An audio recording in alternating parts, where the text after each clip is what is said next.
This is like the story of my life in Destiny. Look at this guy, man. Look at him. Look at him. He's a fucking god, man. He takes an entire clip and still doesn't die. Look, he's still going, dude. At large.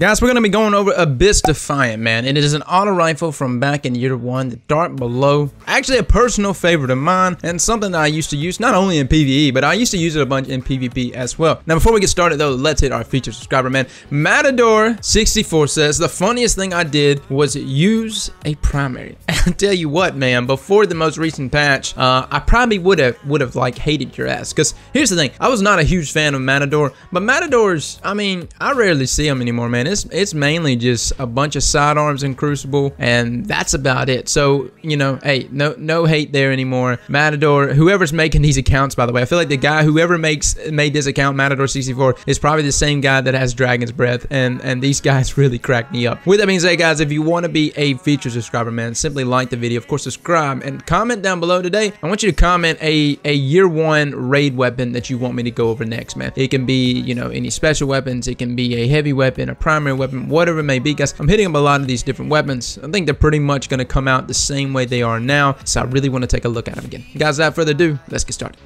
She never heard me for the things that I feel.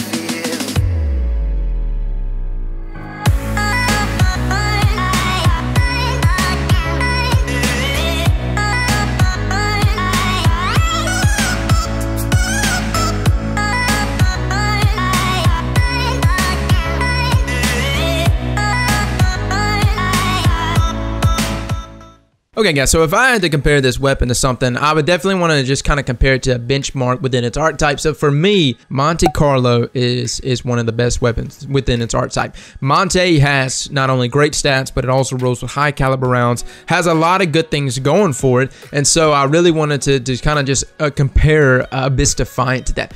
With that being said, man, the thing that really stands out to me about Abyss Defiant is, number 1, I love its sights. Again, just like yesterday when I talked about Vision of Confluence, this is the same thing here. Red Dot RS, I really appreciate the year 1 sights. I don't know what it is about year 1 sights, man. I really like those sights. You can, of course, roll weapons with those sights now, but it's, I don't know, to me it seems rare, and so that's something that I definitely take note of. Also, there's an option here, guys. You can either roll with hip fire or you can roll with focus fire.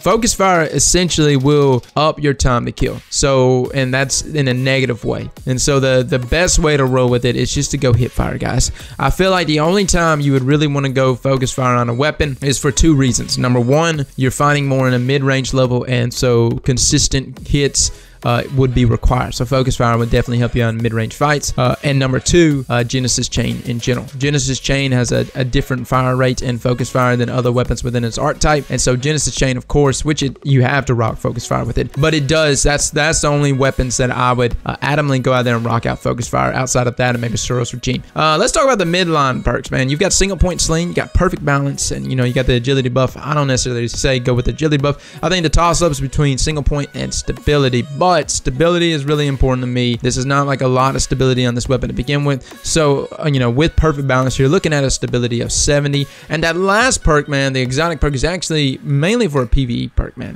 Lich Bane. Projectiles have a chance to disorient hive wizards. This was a really big deal in PvE. I used this a bunch, guys, and so you know Dark Below content, Crota's End, man, I had these weapons on, so that's where it really came to keep. But today, mainly talking about PvP stuff. So let's talk about it, man. Let's go over exactly how this weapon was working in PvP. So the weapon itself, man, was nothing standoutish, man, and that's really for a number of reasons. Number 1, the archetype that it falls in. Again, I said that Monte Carlo to me was like the benchmark, but you know, Monte Carlo is not necessarily the weapon I can use all the time. You know, Monte's good, but there's a lot of times that I get outgunned even when using Monte Carlo. So the time to kill that you're looking at is 0.9 seconds. That's for things like Vision of Stone, Extremophile, you know, Righteous as well. But that's kind of what's going on with this weapon. Now, the problem with the Abyss Defiant is not the fact that it's in that archetype as well, but it just lacks in a bunch of different stats, man. It's got 29 range, which in comparison to Monte is 42. Stability is also less there, even with perfect balance loaded out. And so that's those are the key things, man, that was really working against it. And here's the thing, man. Here's the thing about Monte Carlo. That's me rocking Monte Carlo out with high caliber rounds. I'm not even rocking out Send It. And so these are the pros that I'm getting from Monte. And I know this is not necessarily a weapon comparison, but I can't help but compare weapons whenever I review them because, again, why use something over other? You know, I know that's a legendary against an exotic, but there is no really, if I wanted to rock out an auto rifle, I just wouldn't rock out a Defiant in PvP whenever I have a lot of other good options to be rocking out. You know, Monte Carlo specifically, Vision Stone's a good one to me. And so these are the weapons that I was comparing it to. And so that's kind of where I felt, man. I felt like there was a lot of times yesterday that if I had something like high caliber rounds for that flinch factor, it would have been good.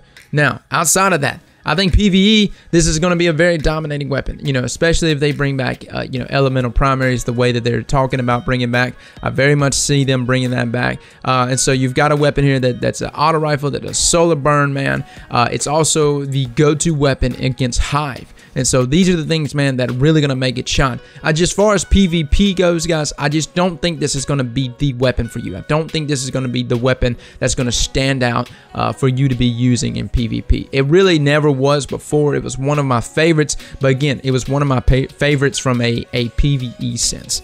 Well, guys, that's my thoughts on Abyss Defiant, man. You know, again, we'll know next week exactly what's going down with these weapons. I think they're all going to return, man. I don't think they would have, like, kept just kind of tagging us along throughout all these different weekly streams without bringing these weapons back. If they don't bring back these primaries, there's going to be some rioting. I will say that, man, because, again, a lot of people are enjoying the fact that we're going to go back into old raids, but most of the people only care about going back into those raids because we want these weapons back. And so elemental primaries is something that's going to be needed to make a return, man, for the crowds to be pleased. Guys, as always, man, thank you so much for coming and watching this video. Comment down below, let me know what the next raid weapon you want me to cover, and I'll catch y'all later. Slap that like button like your mama told you right.